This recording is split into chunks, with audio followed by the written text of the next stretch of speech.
Aproveito o gancho, já chamo o Luiz Anin, ele já está conectado? Nem perguntei para o pessoal. Deixa eu ver se ele já está conectado. Já está por aqui. O Luiz Anin sempre entra assim, bem antes, fica acompanhando aqui a gente. Tudo certo por aí, Zanin? Tudo certo, Thalita.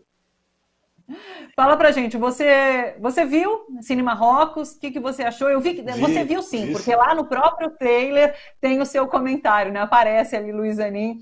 O que você achou? Ah, isso eu não tinha reparado, não. Aparece o seu nome, Zanin, aparece sim.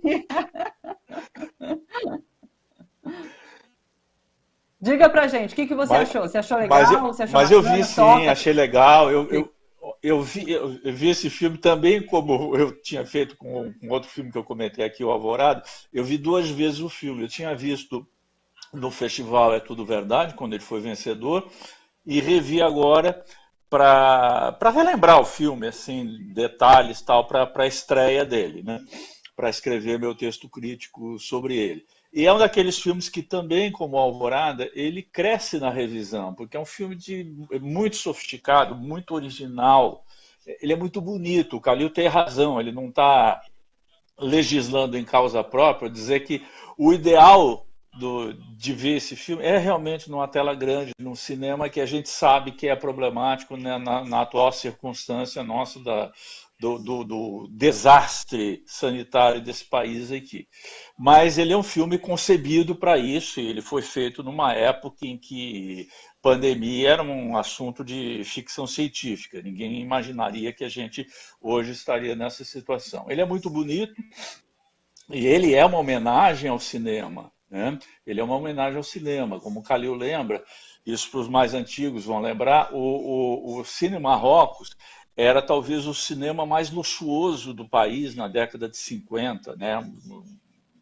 Cinema assim, de uma arquitetura com colunas, de alto luxo, escadaria para você entrar no cinema e tudo mais, lá perto do Teatro Municipal.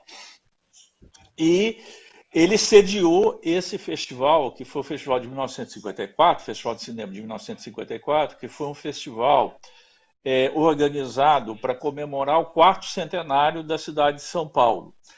E vieram muitos artistas, muitas personalidades ligadas ao cinema de todo o mundo. Cinema americano, veio Errol Flynn, veio o Erich von Stroheim, que é de origem austríaca, mas depois fez carreira dos Estados Unidos, a atriz Jean Fontaine, o grande crítico do cinema francês André Bazin, um monte assim, de personalidades do cinema mesmo. E aquilo foi um luxo, eles passaram muitos filmes emblemáticos naquela tela, né?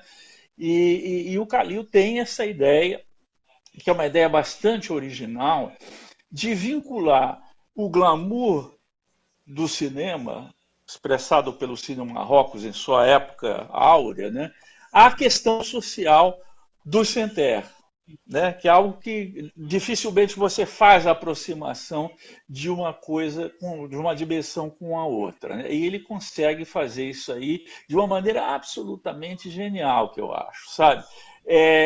Colocando as pessoas que estão nessa ocupação como atores que vão reencenar algumas sequências daqueles grandes filmes que passaram na tela do Marrocos em 1954. É. O Marrocos entrou em decadência, como boa parte dos cinemas de rua de São Paulo e de todas as cidades do Brasil e do mundo, praticamente, né? Ele teve uma decadência econômica muito grande, foi abandonado, aí havia, por parte do proprietário do imóvel, devia IPTU, devia um monte de impostos e tal. Aquilo acabou sendo encampado pela prefeitura, mas também não se dava uma destinação para o imóvel e ele acabou sendo abrigo dessas pessoas sem terra. Né? Então o Calil faz isso, ele faz isso de uma maneira muito bonita. Ele reutiliza a tela grande do cinema, projetando os trechos dos filmes originais e depois a reencenação dessas cenas pelos moradores. Tem uma delas que eu gosto particularmente, é um filme do Billy Holiday, que se chama Sunset Boulevard, Crepúsculo dos Deuses. É um filme de 1950 que conta a história de uma velha atriz decadente do cinema mudo, que ela não encontra mais mercado no cinema falado. E ela vive só em sua mansão em companhia do seu mordomo e chofer. E ela, não me interessa a história aqui, mas ela comete um crime e tal, e ela está completamente louca. E ela sai, quando a polícia vai buscar, ela pensa que é o público de fãs dela que voltou para aplaudi-la e para buscá-la. E essa cena é a cena final dela, que chama-se Norma Desmond, que é interpretada pela grande atriz do cinema mudo, que é a Gloria Swanson. Ela desce as escadarias, a polícia está esperando para prendê-la e jogam uns holofotes assim, como se ela estivesse descendo de uma passarela em busca da glória que ela havia perdido. Essa cena é reencenada por uma das moças da ocupação. Agora, para mim, o que mais me toca no filme é o seguinte: o Khalil se referiu nessa entrevista que ele te concedeu há pouco, ele se referiu a isso, da dignidade das pessoas, que às vezes são tratadas assim, como ocupantes, como vagabundos, gente não tem onde morar, está invadindo a propriedade alheia e tal, e não sei o quê. E ele mostra uma coisa importante, não apenas a dignidade humana, mas como cada uma das pessoas, cada um de nós, na verdade, pode ser um artista, desde que ele tenha as condições adequadas para isso. Então, aquelas pessoas encenam maravilhosamente bem cenas que foram interpretadas por grandes artistas profissionais. Tem uma outra sequência, por exemplo, que é um monólogo famoso de Shakespeare, um monólogo de Marco Antônio, no enterro de César, e que foi filmado também, foi levado para o cinema pelo Joseph Mankiewicz, e quem faz esse monólogo, né, nesse filme original é um ator como Marlon Brando, ninguém menos. E essa cena é reencenada por um imigrante de origem, me parece, africana, falando até em outro idioma. Então, essa maneira bastante criativa, bastante inovadora de mostrar a dimensão profundamente humana dessas pessoas que dá a esse filme um caráter político muito particular. Então, ele é muito original e é muito contundente do ponto de vista político. Consegue aliar as duas coisas. Que bacana. Eu queria ter perguntado para ele, inclusive, mas a conexão não estava muito legal, eu acabei encurtando a entrevista, se há inspiração com Eduardo Coutinho, porque tem Jogo em Cena, né, que é um documentário de Eduardo Coutinho, que é isso, né, a partir dos depoimentos, atrizes e atores reencenam isso. Mas ele está conectado ainda ouvindo a gente, Gui? Me diz uma coisa. Acho que o Ricardo Calil ainda está com a gente? Coloca ele aí para a gente, deixa eu ver. Eu acho que não. Vamos ver se a gente consegue retomar com ele. Estou aqui ainda. Ele ainda está conectado ainda mesmo, Ricardo. Olá. Que bom. Estava acompanhando aqui o Zanin falando. Eu estava dizendo justamente que eu queria ter te perguntado sobre Eduardo Coutinho e não consegui. Então, eu queria que você respondesse agora. Há inspiração em Eduardo Coutinho?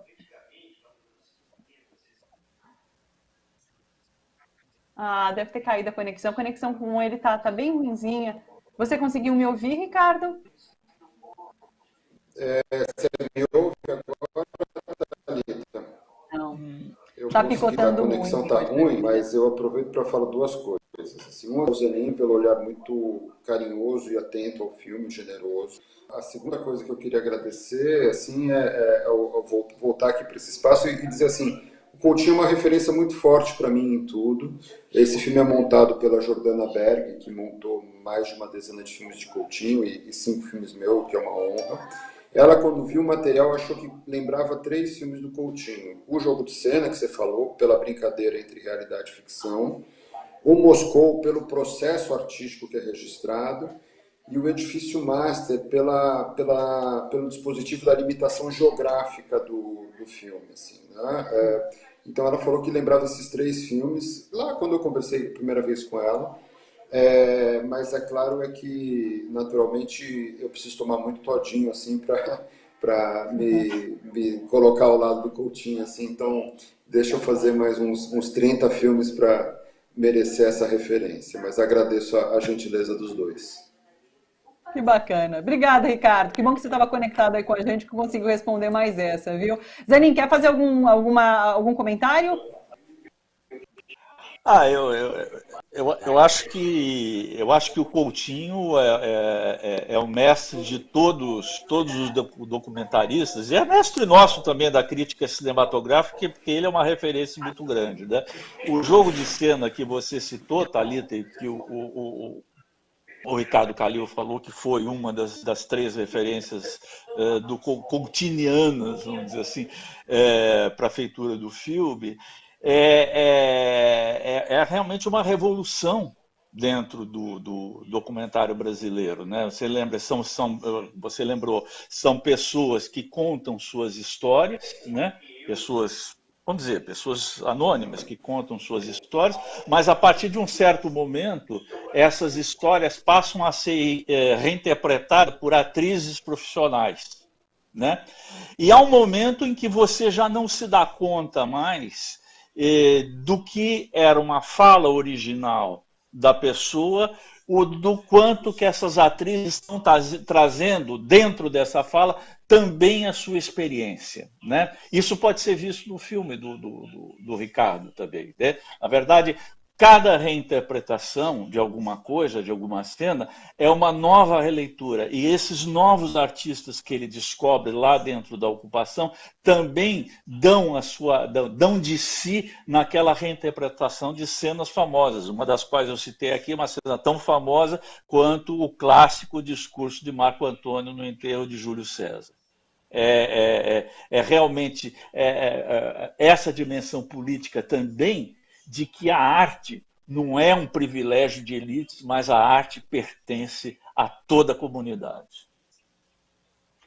Que bacana, que honra minha poder conversar com vocês dois aqui ao mesmo tempo. Vou me despedir de novo do Ricardo. Ricardo, obrigada, inclusive, pelo carinho de ter ficado aí, de ter respondido mais essas questões. Obrigada, viu? Um beijão para você e até, então. Abraço, Ricardo. Não estou te ouvindo. Não estou te ouvindo, Ricardo. Voltou o microfone. Só agradecer o privilégio de falar com vocês. Eu estava com saudade do Zanin, eu trombava com o Zanin nas cabines. Faz tempo que eu não o via, foi bom vê-lo aqui. Abraço para você, abraço para a Rosário também. Tá, Zanin? Ok, Dosto. Beijo. Tchau, Ricardo. Beijo, obrigada, viu? Que bacana, que bom que ele estava conectado, Zanin. Diga. Não sei se você sabe, o Ricardo Calil é nosso companheiro de crítica cinematográfica, né? Sim. Ele era um crítico bastante conhecido, ótimo crítico, era um dos meus críticos favoritos, tal, e ele resolveu ir para o outro lado do balcão. E é um autor realmente que está fazendo. Esse acho que é o primeiro filme solo dele, mas ele já fez filme em colaboração com o Renato Terra. Por exemplo, um dia em 67, uma noite em 67, que é sobre o Festival de Música Música Popular Brasileira de 1967. Ele fez um que ficou bastante em evidência agora, que é Narciso em Férias, com o depoimento do Caetano Veloso sobre a prisão dele durante a ditadura militar. Enfim, é um cara que está começando uma carreira de documentarista das mais nice e das mais promissoras da crítica. Você vê que a gente, na crítica também, a gente não é sem esperança, assim, né? Tá vendo? E eu vi também que ele fez Os Arrependidos, que agora...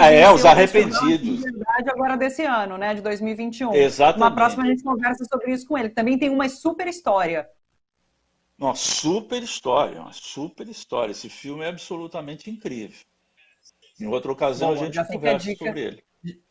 Já fica a dica para o Alan, nosso produtor, chamar o Ricardo Calil para falar sobre Os Arrependidos numa próxima. Mas vamos, inclusive, a gente para próximos, porque senão a gente não fala sobre mais nada aqui, ó. né? A gente ocupou um espação, mas merecido, claro, para falar sobre cinema rock, Merecido, produção merecido, brasileira. Tem merecido. sempre espaço maior aqui no nosso É, programa.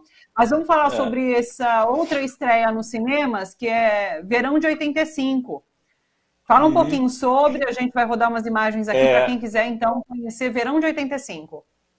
É um filme francês dirigido pelo François Ozon, que é um cineasta jovem ainda, mas é bastante famoso, né? Para você ver, hoje mesmo o Festival de Cannes divulgou a sua lista de concorrentes e o Ozon está no Festival de Cannes com um filme novo. Esse é o filme anterior dele, Verão de 85. É uma história ambientada, como o próprio título diz, nos anos 80.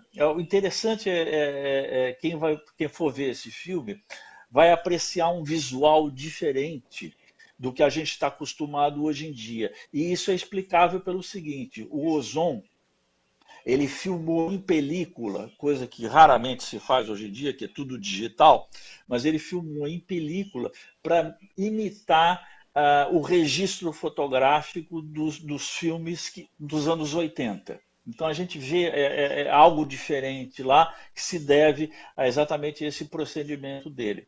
Ele conta uma história que é uma história assim bastante intrigante.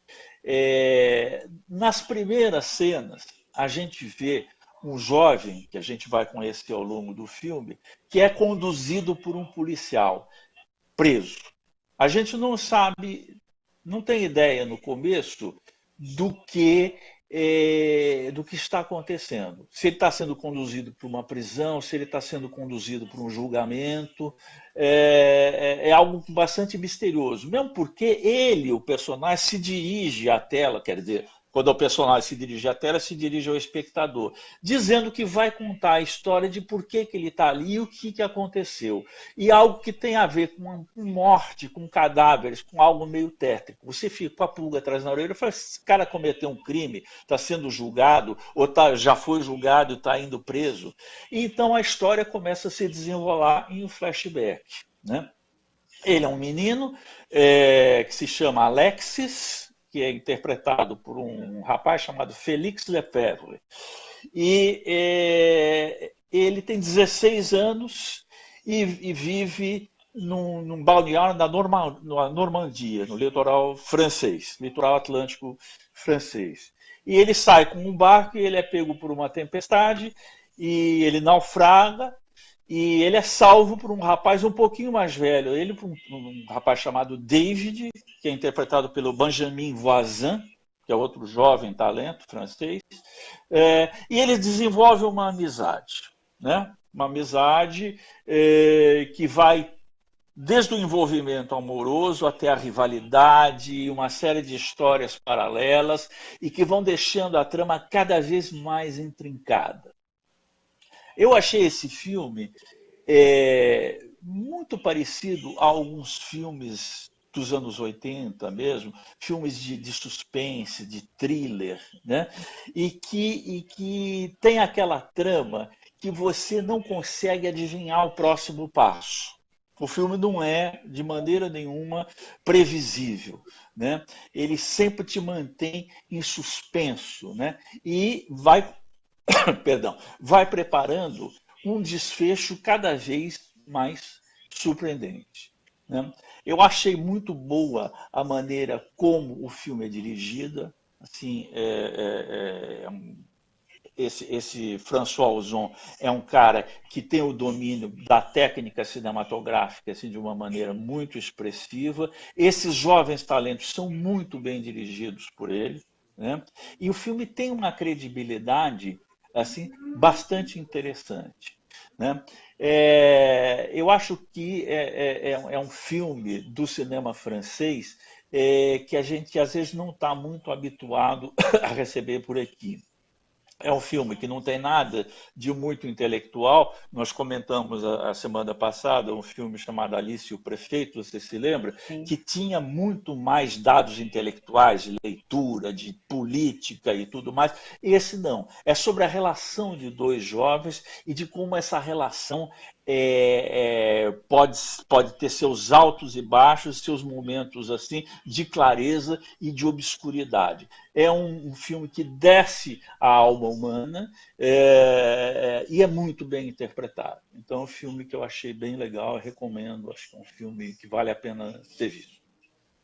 Além de ser muito bonito, né? As imagens aqui no trailer, tudo Muito muito bonito, bonito, né? muito Cenas bonito, muito lindas, bonito. a fotografia. Plasticamente, assim, Bem bacana. Plasticamente o filme é muito bom. Vou combinar um negócio com você. Olha, na semana que vem a gente começa falando sobre streaming, porque nunca dá tempo da gente chegar neles. Não é? A gente fala, devendo, né? A gente fica sempre devendo o streaming. Então, na semana que vem a gente começa o streaming e depois a gente, dando tempo, parte para o cinema. Pode ser? Pode, você manda. E tem muita coisa boa no streaming rolando, né? Tem, você sempre manda as dicas ótimas e a gente fica aqui devendo para o nosso público, né? Então, na próxima a gente, pessoal, deixa anotado aí, na próxima a gente começa, então, com o streaming e depois vai para os cinemas, tá bom? Quero agradecer, como sempre, a sua participação, sempre genial aqui com a gente. Obrigada, Zanin. Um beijo enorme para você e um bom final de semana. Um beijo para todo mundo. Até semana que vem. Até.